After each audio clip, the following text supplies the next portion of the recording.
तुम्हें मेरी बात माननी चाहिए क्योंकि मैं जो कह रहा हूँ वो सही है। तुम जो कह रहे हो या तुम जो कर रहे हो गलत है, क्योंकि तुम्हें ज़िंदगी का कोई एक्सपीरियंस नहीं। मैंने ज़िंदगी को देखा है, मुझे एक्सपीरियंस है, तो मैं उस हिसाब से कह रहा हूँ कि तुम जो कर रहे हो, जो कह रहे हो वो गलत है, वो गलत है। और आज के डेट की अगर देखा जाए तो ये सबसे बड़ी और सबसे कॉमन प्रॉब्लम है हर इंसान के साथ, कि वो सही है और दूसरा गलत है। मतलब कि हर इंसान के लिए सिर्फ वो सही है और दूसरा इंसान गलत है। जैसे कि ये दो लोग हैं, इसके लिए ये गलत है और इसके लिए ये गलत है। और देखा जाए तो दोनों ही आपस में एक अपने लिए सही हैं और एक दूसरे के लिए गलत हैं। तो अब सवाल ये उठता है कि कौन सही और कौन गलत। और अगर ऐसा हो रहा है तो ऐसा होना बिल्कुल भी गलत नहीं है, क्योंकि हम बचपन से यही ऑब्जर्व करते आए हैं अपने घर में, अपने स्कूल्स में, अपनी सोसाइटी में। जो पेरेंट्स होते हैं वो अपने बच्चों से कहते हैं कि तुम्हें कुछ नहीं आता है, हम तुम्हारे लिए जो कर रहे हैं, तुमसे जो कह रहे हैं वो सही है, उस बात को समझो। ठीक उसी तरह से एक स्कूल में टीचर्स अपने स्टूडेंट से कहती है या कहता है कि तुम्हें नहीं आता है, मैं जो तुम्हें बता रहा हूँ वो ही सही है, उसी चीज़ को तुम सही मानो। इसी तरह से एक रिलेशनशिप को चलाने के लिए एक हस्बैंड और वाइफ जो होते हैं वो आपस में ये सोच रहे होते हैं कि वो जो कर रहे हैं सिर्फ वही सही है। और इस वजह से होता क्या है कि लोगों के बीच में क्लैशेस होना शुरू हो जाते हैं, लड़ाई झगड़े शुरू हो जाते हैं। पेरेंट्स को लगता है कि बच्चे उनकी बात नहीं सुन रहे हैं, इसलिए उनके मन में उनके लिए पेन शुरू हो जाता है। दूसरी तरफ बच्चों को लगता है कि माँ बाप उनकी बात को सुन नहीं रहे हैं, उनकी बात को समझ नहीं रहे हैं, तो वो उन्हें अपना दुश्मन मान बैठते हैं। इस वजह से क्या होता है कि लोगों के बीच में डिस्टेंस बढ़ना शुरू हो जाती है। लोग एक दूसरे से कटने लगते हैं, क्योंकि उनको लगता है कि सिर्फ वही सही है और दूसरा गलत है। तो यार आकाश, क्या इस प्रॉब्लम को सॉल्व किया जा सकता है? हाँ भाई, बहुत आसान है। इस प्रॉब्लम को सॉल्व करना बहुत आसान है। देखो, सबसे पहला काम हमें जो करना है वो हमें अपना जो एक थॉट जो हमने पकड़ के रखा है कि मैं सही और वो गलत, इसको छोड़ना होगा। अपनी इस आदत से बाहर आना होगा कि मैं जो कह रहा हूँ सिर्फ वही सही है और सामने वाला गलत है। बस जैसे ही हम इस आदत को छोड़ देंगे, हम बहुत हद तक अपनी इस प्रॉब्लम को सॉल्व कर लेंगे। यार आकाश, क्या इस थॉट को छोड़ देने से ये सारी प्रॉब्लम सॉल्व हो जाएगी? नहीं मेरे भाई, ये सारी प्रॉब्लम सॉल्व नहीं होगी, लेकिन आपके फेस के एक्सप्रेशन ज़रूर बदल जाएंगे, आपके चेहरे पे स्माइल ज़रूर आ जाएगी। देखो, होता क्या है कि जब हम अपना कोई बिलीव बना लेते हैं, कोई स्ट्रॉन्ग बिलीव बना लेते हैं, लाइक कि मान लेते हैं कि आपने ये सोच लिया है या आपके मन में ये बात बैठी हुई है कि जो लोग नॉनवेज खाते हैं, ड्रिंक करते हैं, वो लोग गलत होते हैं, वो लोग गंदे होते हैं। तो होगा क्या कि जब कभी भी इस तरह के कोई लोग आपके सामने आएंगे या आप उन लोगों के सामने पहुंचेंगे, तो आपके फेस के ना एक्सप्रेशन बदल जाएंगे। और वो एक्सप्रेशन ऐसे होंगे कि कोई भी बंदा समझ जाएगा कुछ भी, कि आपको कुछ ऐसी चीज़ें हैं जो अंदर से पेन दे रही हैं। और जैसे ही वो लोग, जो लोग नॉनवेज और अल्कोहल वाले होंगे, वो जब आपके फेस को देखेंगे तो आपके फेस से वो इस चीज़ को ऑब्जर्व कर लेंगे कि यू डोंट लाइक देम। तो उस समय होगा क्या कि आप और वो दोनों ही अलग अलग रास्ते पे चले जाएंगे, अपने अपने रास्ते अलग कर लेंगे, एक दूसरे से कट जाएंगे। हो सकता है वो बंदा आपका बहुत अच्छा फ्रेंड हो, या फिर आपका रिलेटिव हो, या फिर आपकी फैमिली का ही बंदा कुछ। दूसरा हमें काम ये करना है कि हमें ये देखना है कि हम सोचते कैसे हैं। देखो, बिना किसी इन्फॉर्मेशन के हम कोई भी बात सोच और समझ नहीं सकते। अगर आपको पूरी ज़िंदगी ये बात ना बताई जाए कि जिस पर आप खड़े हो आज, इसको हम अर्थ कहते हैं, इसको धरती कहते हैं, और जो ऊपर है उसे हम आकाश कहते हैं, तो क्या पूरी ज़िंदगी आप इस बात को कभी भी समझ पाओगे कि धरती क्या है और आकाश क्या है? आप ब्लैंक रहोगे इन चीज़ों के लिए कि यार पता नहीं क्या है। आप ऑब्जर्व ही नहीं कर पाओगे, कभी सोच ही नहीं पाओगे। बिना इन्फॉर्मेशन के आप कुछ भी नहीं सोच सकते। जैसे कि मान हम ऊपर जो आकाश देखते हैं वो हमें नीला दिखाई देता है, क्या आकाश नीला है? जो हम नदियों में पानी देखते हैं या समुद्र में पानी देखते हैं वो हमें नीला या कभी हरा दिखाई देता है, तो क्या पानी नीला और हरा है? मान लेते हैं कि आप एक जर्नी पे हो कश्मीर से और कन्याकुमारी तक, और आप अपनी गाड़ी से कहीं जा रहे हो। जब दिन में अपनी जर्नी स्टार्ट करेंगे तो सूरज हमारे साथ साथ चलता हुआ जाता है। क्या सूरज वाकई में हमारे साथ चलता है? नहीं ना। तो फिर सबसे पहले हमें अब अपनी सोच पे एक क्वेश्चन मार्क लगाना पड़ेगा कि जो इन्फॉर्मेशन हमें मिल रही है या जो इन्फॉर्मेशन हमने ली है वो सही है या नहीं है, क्योंकि जो इन्फॉर्मेशन आपको मिली है उसकी क्या क्रेडिबिलिटी है कि वो इन्फॉर्मेशन 110% सही है। देखो होता क्या है कि हमें जो इन्फॉर्मेशन मिलती है वो मिलती है हमारे सेंसेस के थ्रू, और हमारे सेंसेस हैं लिमिटेड।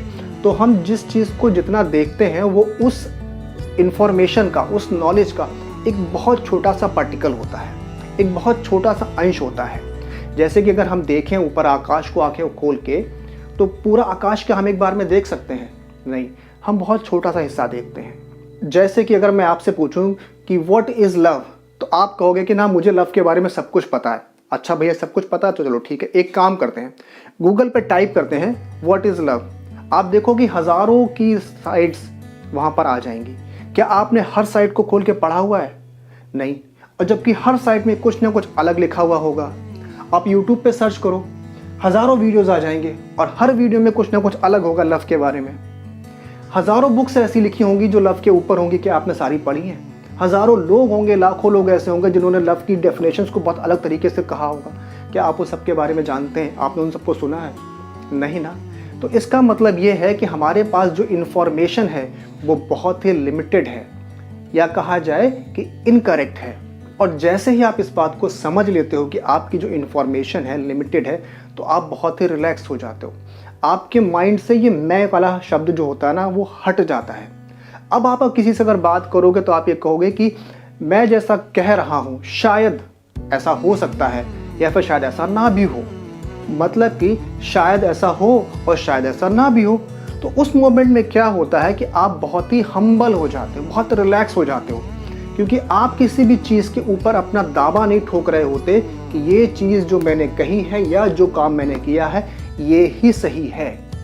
क्योंकि इस दुनिया में सिर्फ कुछ चीज़ें ही ऐसी हैं जो हर मोमेंट पे, हर समय, हर तरह से, हर इंसान के लिए एक जैसी हैं। बट उनके बारे में हम फिर कभी बात करेंगे।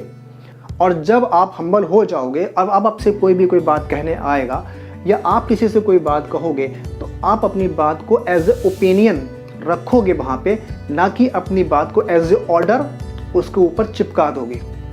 और फिर भी मान लेते हैं अगर कोई बंदा आ भी गया जो अड़ जाए इस बात पे कि नहीं वो ही सही है, जो वो कह रहा वो सही है, तो ठीक है भाई, जा एंजॉय कर ले अपनी लाइफ को, जी ले अपनी ज़िंदगी।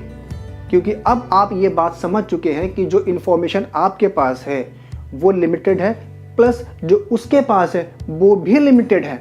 मतलब कि इन्फॉर्मेशन दोनों की ही लिमिटेड है, इसलिए आपस में क्लैश करने से कोई फ़ायदा ही नहीं है। और जैसे ही आप ये बात समझ लेते हैं तो देखो कितना अच्छा इंटरेस्टिंग पॉइंट निकल के आ रहा है कि जनरली होता क्या है कि लोग हमारे ऊपर कुछ कमेंट करते हैं या हमसे कुछ कहते हैं, तो उनकी बातें हमारे दिमाग में घूमती रहती हैं और हम पूरा दिन, पूरी रात या हर समय सिर्फ उनकी बातों को ही इंटरप्रेटेट करते रहते हैं। और जब आप ये बात समझ लोगे कि उसकी इन्फॉर्मेशन और मेरी इन्फॉर्मेशन दोनों ही लिमिटेड हैं और आप हम्बल हो जाते हो, तो वो बातें आपके माइंड में घुसकर आपको डिस्टर्ब नहीं करती। मतलब कि आप कोई भी काम कर रहे होगे तो आप उसे अपने 100% तरीके से कर पाओगे, आप रिलैक्स होकर सो पाओगे। देखो क्या होता है ना कि कुछ लोग ऐसे फिर भी मिलेंगे आपको जो अपना बहुत पक्का बिलीव बना के बैठे होते हैं, जिसकी वजह से क्या होता है कि उनका ईगो बहुत बढ़ जाता है और ऐसे लोगों को लोग एरोगेंट कहते हैं। ऐसे लोगों के साथ लोग जुड़ना पसंद नहीं करते, ना इन लोगों के साथ रहना पसंद करते हैं। लोग ऊपर से तो दिखाई देगा कि इनके साथ हैं, बट इंटरनली अगर देखा जाएगा तो ऐसे लोग किसी को पसंद नहीं आते। लोगों को जो लोग पसंद आते हैं वो दोस्त टाइप के लोग पसंद आते हैं, जो दोस्त हों उन्हें वो पसंद आता है। अब दोस्त कैसे होते हैं? सारे दोस्त अगर आप ध्यान से देखो आपके भी होंगे, वो बहुत हम्बल होते हैं। जैसे अगर आपने एक क्रिकेट मैच खेला है और वो आप हार गए, तो सारे फ्रेंड्स अलग अलग किस तरह से बात करते हैं कि यार हम लोगों ने ना शायद इस तरह से मैच नहीं खेला इसलिए हम हार गए। दूसरा कहेगा कि यार हमने काश अच्छी से प्रैक्टिस कर ली होती तो शायद हम जीत जाते। तीसरा इसी तरह से किसी और बात को कहेगा। मतलब सब के सब मिलकर क्या कहते हैं कि अपने ओपिनियंस को देते हैं, ना कि कोई अपना डिसीजन देता है। और हम हमेशा ऐसे ही लोगों के साथ रहना चाहते हैं जो हमारे साथ दोस्ती की तरह व्यवहार करते हो, दोस्त वाला फील दिलाते हो। अब दोस्त कैसा फील दिलाते हैं? दोस्त एक्चुअली में ना मैं और तू नहीं करते। वो ये नहीं कहते कि सिर्फ मैं सही हूँ या सिर्फ तू सही है। वो ये कहते हैं कि शायद ऐसा हो सकता है। शायद ऐसा होता या शायद ऐसा हो जाता। तो इन द लास्ट अगर मैं सारी चीज़ों को सम अप करूं तो क्या निकल के आता है कि सबसे पहला हमें एक थॉट को छोड़ देना है, अपनी आदत को बदलना है, वो ये कि सिर्फ मैं सही और दूसरा गलत। इससे क्या होगा कि हमारी मेंटल जो पीस है ना वो बनी रहेगी। दूसरा, हमारे सोर्सेज लिमिटेड हैं और हमारी इंफॉर्मेशन लिमिटेड है, इसलिए हमें किसी से किसी चीज़ के ऊपर आर्ग्यूमेंट नहीं करना। जिसको समझ में आता हो बात करो, नहीं समझ में आता हो let it be, go enjoy करो अपनी लाइफ में। अब इसका सबसे अच्छा फ़र्क ये पड़ेगा कि आपकी लाइफ में डिस्टर्बेंस नहीं होगा, क्योंकि उसके थॉट्स अब आपको रिफ्लेक्ट नहीं करेंगे, आपको पेन नहीं देंगे, आपको पिंच नहीं करेंगे, क्योंकि आपको ये बात समझ में आ गई है कि उसकी नॉलेज भी लिमिटेड है और मेरी भी लिमिटेड है। बट क्या है कि वो अपनी नॉलेज के साथ बंध गया है और आप अपनी नॉलेज के साथ बंधे नहीं हो, आप अपनी इंफॉर्मेशन के साथ बंधे नहीं हो। आपकी लाइफ पीसफुल हो जाएगी, आप काम एंड कूल हो जाएंगे, आप हम्बल हो जाएंगे सभी के साथ। और सोचो जब रात को सोएंगे तो कितनी अच्छी नींद आएगी। दुनिया में और क्या चाहिए? पीस ऑफ माइंड, जो अब आपको आसानी से मिल सकती है। आज के लिए इतना ही, मिलते हैं बहुत जल्द नेक्स्ट वीडियो में नेक्स्ट टॉपिक के साथ, जो होगा फिर वही आपके लिए बेनिफिट वाला। तब तक के लिए इस वीडियो को लाइक कीजिए, मेरे चैनल पे नए हैं तो सब्सक्राइब कीजिए और इस वीडियो को और लोगों से भी शेयर कीजिए जिससे और लोगों का भी बेनिफिट हो सके। Till then, bye bye.